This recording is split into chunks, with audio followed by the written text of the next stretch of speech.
Assalamualaikum dan hai adik-adik. Siri video ini ditajakan oleh Casio Malaysia di mana Along akan ajar cara untuk gunakan kalkulator putih ni specifically untuk subjek Admaths. Yes, actually ramai dah cikgu-cikgu lain buat benda yang sama juga like Sir Matthew daripada Y=MX plus C, kita ada Cikgu Hassan, Cikgu Romi, Cikgu Chong and latest daripada Teacher Mira juga. So Along akan letakkan playlist diorang dekat bawah so that you get the full benefit daripada series ni. So untuk video Along kita akan fokus kepada soalan PAS SPM dan PAS trial. Material macam biasa Along akan letakkan this one inside our description box. So tolong printkan kalau boleh, okay? Last kali untuk geng-geng yang belum ada kalkulator putih, it's okay. Korang boleh follow je dulu series ni. At the end of series nanti kalau korang rasa nak beli, setiap penghujung video nanti Along akan letakkan cara untuk beli kalkulator putih dekat Shopee from Casio punya official store. Alright? So jom kita study dulu. Let's go. Alright guys, in part 2 kita akan belajar pasal quadratic vertex form. Macam mana nak gunakan kalkulator putih ni untuk dapatkan bentuk sekian-sekian. Okay, before I get into that one, Alun nak buatkan a bit of revision dekat sini, so everyone please follow ya. Now dalam quadratic kita ada satu bentuk yang famous ni, kita namakan dia sebagai apa? General form. Okay, kita ada ax square plus bx plus c. Dalam bahasa Melayu dia adalah bentuk Alun nak tulis general je dekat situ. Now daripada bentuk ni kan, kita boleh convertkan dia kepada satu lagi bentuk dinamakan sebagai vertex form. Okay, bentuk vertex ni macam mana dulu? Kita ada A, kita ada bracket square, dalam ni we have x plus p, and then hujung ni kita ada tambah q. There you go. I am aware dalam buku teks dia tak pakai p dengan q, dia pakai h dengan k, betul? It doesn't really matter here because these are just constant. Kadang-kadang dia boleh jadi r dengan s, kadang-kadang dia boleh jadi m dengan n, okay? So I like to use p dengan q by the way, so I'm going to leave it like that. Kita ada vertex dekat situ. There you go. Now, kenapa bentuk ni penting ya? Because daripada sini kan kita can straight away tahu the coordinates of minimum ataupun maximum. Okay, koordinat dia berbunyi begini. Kita ada koordinat macam ni kan. We have here x and y. Okay, x ni je hati-hati. This one korang kena tukar tanda. Okay, mana dapat nilai x dulu? Dekat sini ha. The positive p dekat situ. So kalau kat sini positive p, maka this one should be negative p. Hopefully okay contohlah. Kalau kat sini kita ada x tambah 5 kan, maka sini akan jadi negatif 5. Kalau lah contoh lagi, if we have like x minus 8 dekat sini. Sini negatif 8 betul? Maka sini akan jadi apa? Tambah 8 ataupun just 8 je lah ya. Okay, boleh? So dia akan tukar tanda. Now, however, yang belakang ni dia akan remain, dia maintain je. So, siapa-siapa yang dekat belakang ni, which is Q in this case, maka kita just salin je dekat sini Q. There you go. So, ini adalah the coordinate of minimum ataupun maximum. Okay, next Alun nak ceritakan pasal the process yang kita pakai untuk convert daripada general pergi kepada vertex. Adik-adik hormati, the process here kita gelarkan dia sebagai completing the square. Dalam bahasa Melayu adalah penyempurnaan kuasa 2. Okay, biasa Along gelar dia sebagai CTS je lah ya. Now dekat sini kan kita ada satu formula which Along dah convertkan kepada lagu, ada versi Along sendiri. Actually inspired by Sir Ifwat by the way. Okay, so jom kita nyanyi sama-sama. 1, 2, 3, go. A bracket square minus A bracket square. Di hujung ada tambah C. X plus B over 2A. B over 2A lagi. Okay, boleh ya? So this is the formula that we are going to use untuk convertkan bentuk ni. Of course, nilai A, B dan C semua ni kita dapatkan daripada bentuk general tu tau. Okay, so that's it for the notes over here. Kita akan try buat example dulu. Okay, example. Convertkan bentuk sekian ataupun general form ni kepada bentuk vertex menggunakan completing the square ataupun penyempurnaan kuasa 2. Now, Alon nak buat cara manual dulu dan only Alon tunjuk cara guna calculator. So, we have our A sebagai 2, our B sebagai negatif 8 and then we have our C adalah negatif 10. Semua nilai ni kita nak masuk ke dalam formula CTS kita. So, jom kita nyanyi sekali lagi. Ready? 1, 2, 3, go. A bracket square minus A bracket square. Di hujung ada tambah C. X plus B over 2A. B over 2A lagi. Alright, cantik. So, all of these values kita akan masukkan kepada itu. Now, before that, nampak tak kita ada 2 kali B over 2A ni? Alun nak buatkan dekat tepi dulu. We have B over 2A. B kita adalah negatif 8. 2 memang ada kat bawah. Bertemu lagi dengan 2 kat bawah. So, negatif 8 bahagi dengan 4, kita akan dapat negatif 2. So you see, this one kita boleh terus gantikan dengan negatif 2. Boleh This one Alun nak petakkan dulu kejap. Okay, so it will be fx equal to, ganti satu per satu, we have 2. X, this one tadi kita dapat negatif 2, betul? Square jangan lupa. Tolakkan dengan this one pun adalah 2. And this one adalah negatif 2, bracket jangan lupa. Square jangan lupa. Last kali kita ada tolak 10 dekat hujung. Right, very nice. Now we need to simplify this one. Okay. Tapi yang ni kan, Along selalu dapat soalan daripada student tak? Along, perlu tak kita expandkan ni? Jangan. Kita memang nak bentuk yang tu kan, kita nak maintainkan this, this shape. So, jangan expandkan. And kalau nak expand sekalipun, jangan expand macam ni tak boleh. Yang korang kena expand dulu adalah this one. Okay. But again, in this case, kita just biarkan je. So, we have 2. X minus 2 square. This one, Along, can I leave it up to you? This one bila kita simplify kan, kita akan dapat negatif 18. So there you go. Ini adalah bentuk vertex kita. Settle. Okay, so dekat sini Along boleh letakkan hashtag tanda Along dah habis sebab Along dah bagi apa yang dikehendaki oleh soalan, bentuk vertex, betul? But I would like to extend this one a bit. Adik-adik yang dihormati, kalaulah kan Along nak sketchkan this graph. Kalau je Graph ni senyum ke muram? We have our A sebagai 2 tau, positive. Yes, so our graph would be senyum. Kan? Graph kita adalah senyum. Tak comel ni sekali lagi. Okay, graph kita senyum.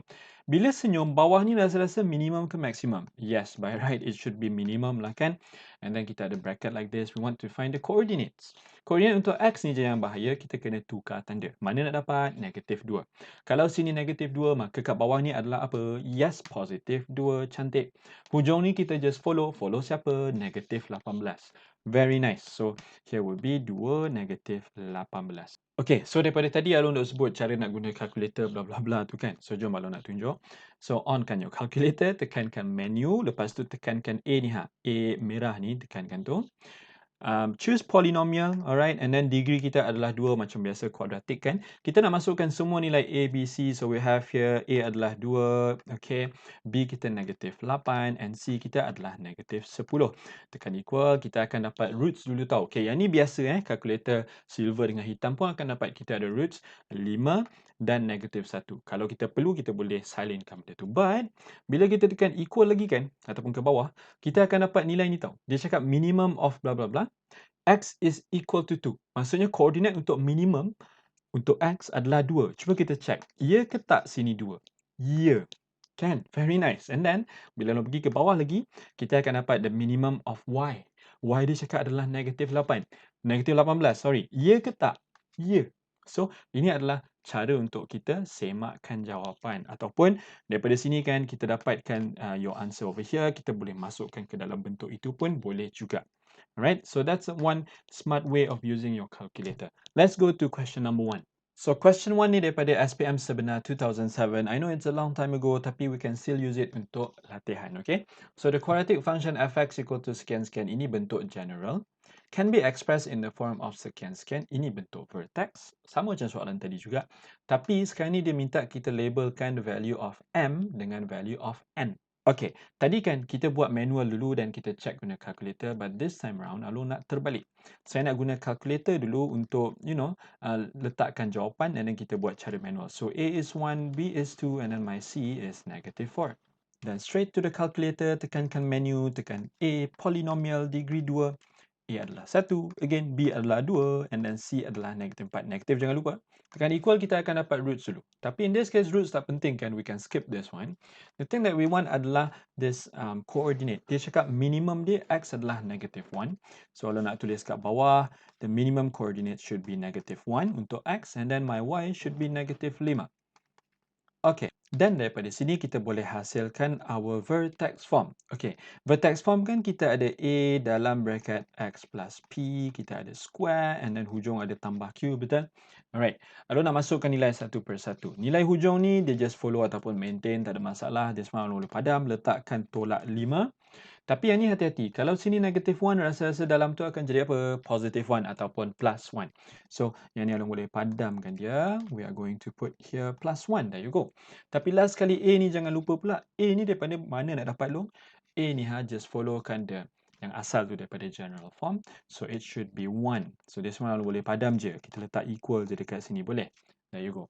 So, ini adalah the vertex form that you should get daripada atas. Jadi, cara manual untuk dapatkan vertex form, remember kita nak gunakan formula dengan nyanyian kita tadi. But Along dah nyanyi 2 kali dah, Along nak copy paste je formula tu dekat sini. Okay, so kita nak masukkan semua nilai A, B, C. But Along nak settlekan B over 2A dulu because this one is a bit, dia tak complicated, cuma bahaya lah kan. So, my B adalah 2, bawah ni ada 2 darab 1, agree? This one bila simplify takkan Along dapat 1, kan? So, yang kuning ni kita boleh straight away gantikan dengan 1. So, what do I get here? I have fx equal to A adalah 1, tak payah tulis, tak apa. We have x, this one should be plus 1, remember? And then square minus yang ni pun tak payah tulis, it's okay. Yang ni, just for the sake of it, I'm going to put bracket. Yang kuning ni adalah 1 square and then hujung ada tambah C which is minus 4. So this one boleh simplifikan sendiri ya. You should get negative 5. So, saya nak tanya, sama ke tak sama dengan yang kita hasilkan tadi? Dekat bawah tu, sama ke tak sama? Yes, yang ni adalah sama. Tapi, please bear in mind, bukan ini yang soalan minta ya.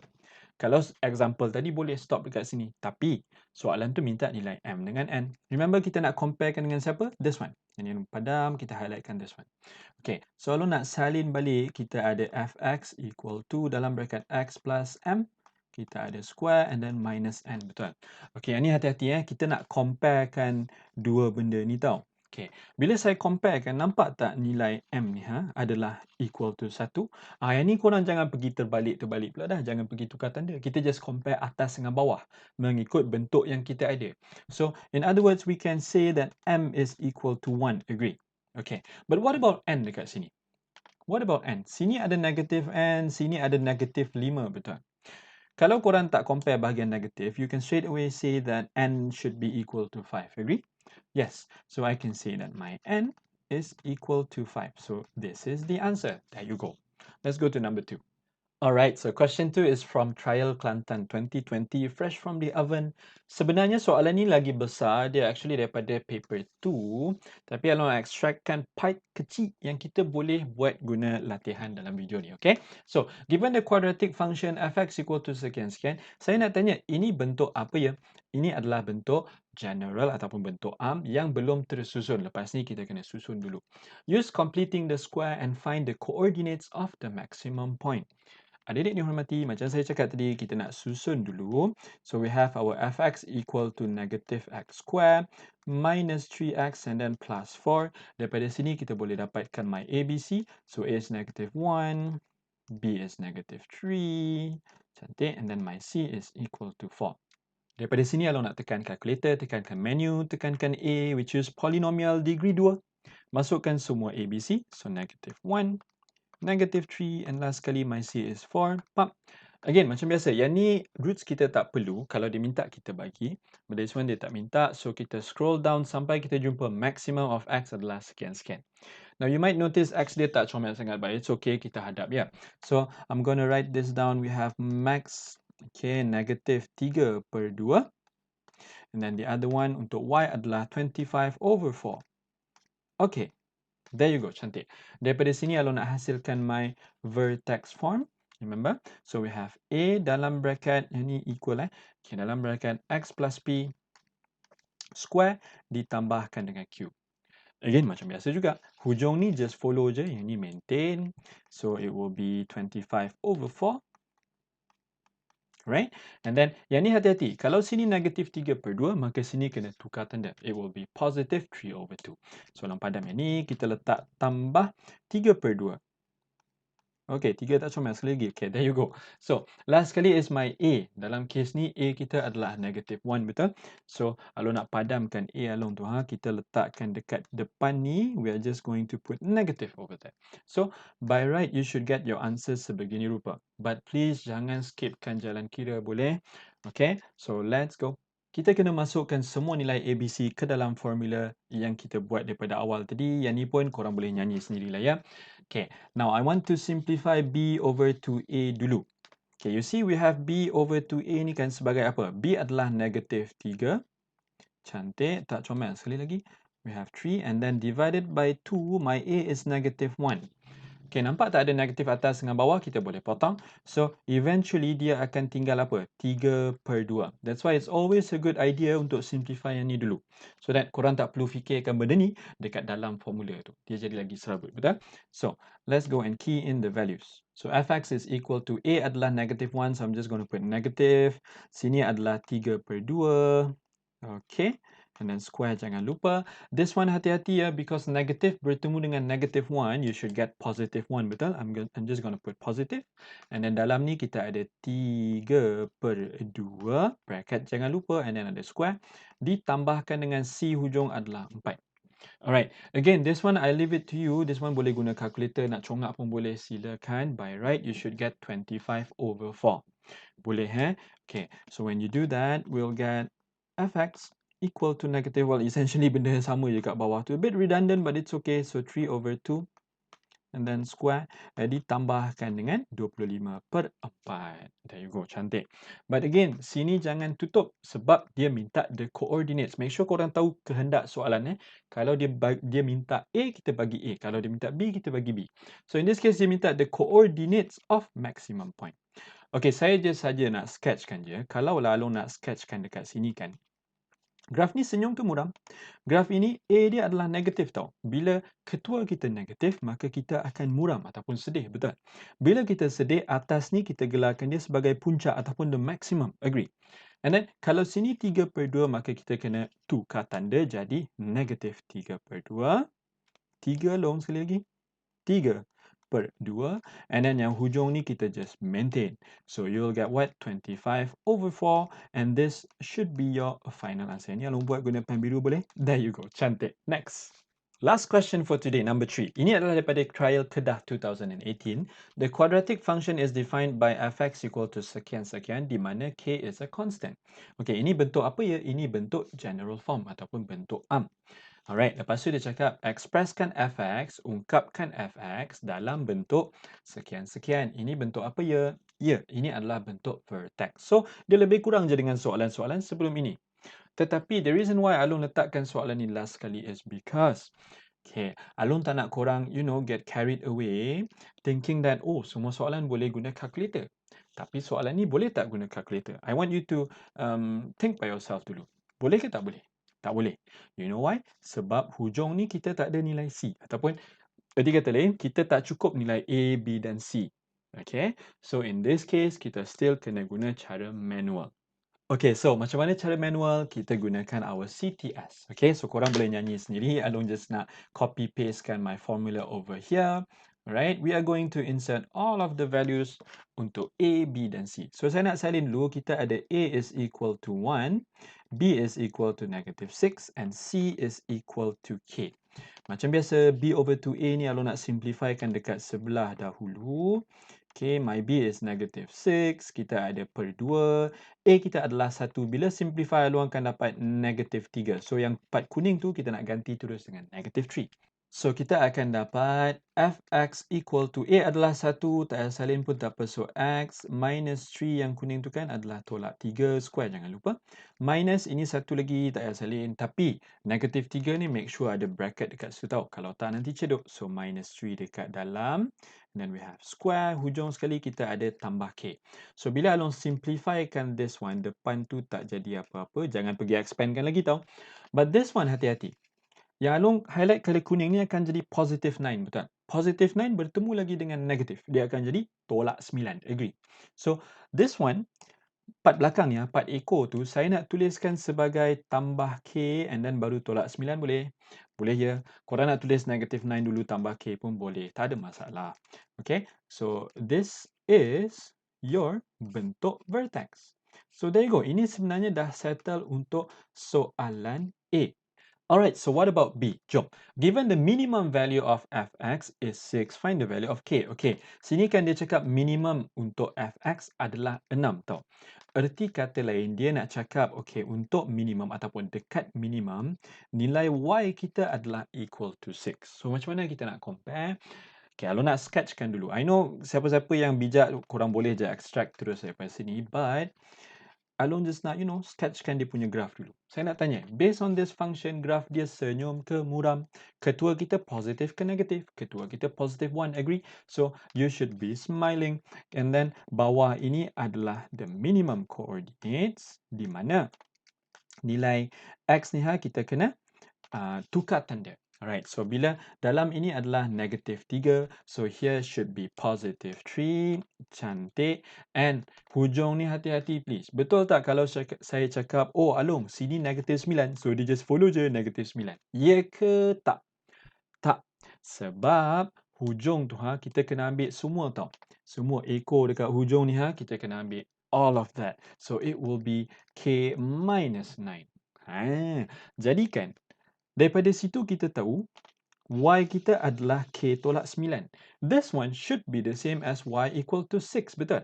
So, we are going to link this up. These two should be the same. So, kita actually are doing apa? Comparison. So, kita nak compare bahawa K minus 9 should be equal to 6. So, in other words, you should get K adalah 15. This will be your final answer. Alright, so that's it for part B. Tapi last kali ni kan Alun nak bagi tahu. Okay, so now that we have K is equal to 15, Alun nak check jawapan. Okay, macam mana cara dia? Kan kita dah tahu dekat sini 15 kan. So bila Alun salin balik the whole equation, right? I should get fx equal to x square minus 6x ditambahkan dengan 15. And then this one nanti saya patut dapat minimum. Based on this one kita dapat 3. Right, we have 3 and then hujung tu sepatutnya jadi 6, betul? 15 tolak 9 jadi 6. Okay, so jom kita check. Tekankan menu, tekankan A. Polynomial degree 2. Kita masukkan A is equal to 1.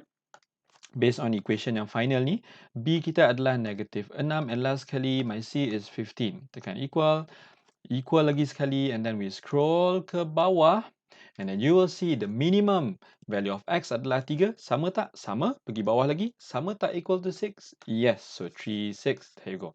So kita dah kind of check lah jawapan kita adalah sahih. Alright. Very nice. Alright guys, that's it for this video. Thank you so much tengok sampai habis. I hope you've learned something new today, especially pasal kalkulator putih ni. Okay, next one Along nak tunjuk cara nak beli pula. So, jom. Bawah video Along nanti akan ada bahagian description. Okay, link yang kedua ni yang akan bawa korang kepada Shopee. So, Along akan klik this one. Sama juga untuk handphone just make sure kan dalam handphone dah ada app untuk Shopee. Alright, so setakat ni Along buka. Okay, harga dia adalah RM75. This really depends on bila korang buka link tu. Ada hari dia lebih tinggi, ada hari lebih rendah daripada 75. So, please keep an eye on it, especially bila ada sale ataupun offer. Also, Casio ada bagi satu free gift Eco Notepad. Okay, dulu dia bagi L-shape folder. Benda ni pun boleh berubah-ubah. Just make sure korang beli daripada Casio.os official store untuk elak dapat benda yang tak original. Benda yang tak original ni two things. Satu, maybe dia senang nak rosak. The other one is maybe korang tak dapat the full functionality yang original tu. And last kali, untuk students yang tertanya, Along, patut tak saya beli calculator ni? It really depends on you. Tapi kan, kalau korang decide nak beli, make sure korang beli secepat yang mungkin. Sebab kalau korang beli, let's say like 2 or 3 weeks before SPM, benda ni definitely ada learning curve tau. So, korang akan struggle to get used to it. Dia umpama korang ubah daripada Android pergi kepada iPhone lah contoh. Okay, so you need time for that. Beli secepat yang mungkin. Itu nasihat Along. So that's it for this video guys. Thank you so much. I will see you again on the next one. Bye-bye.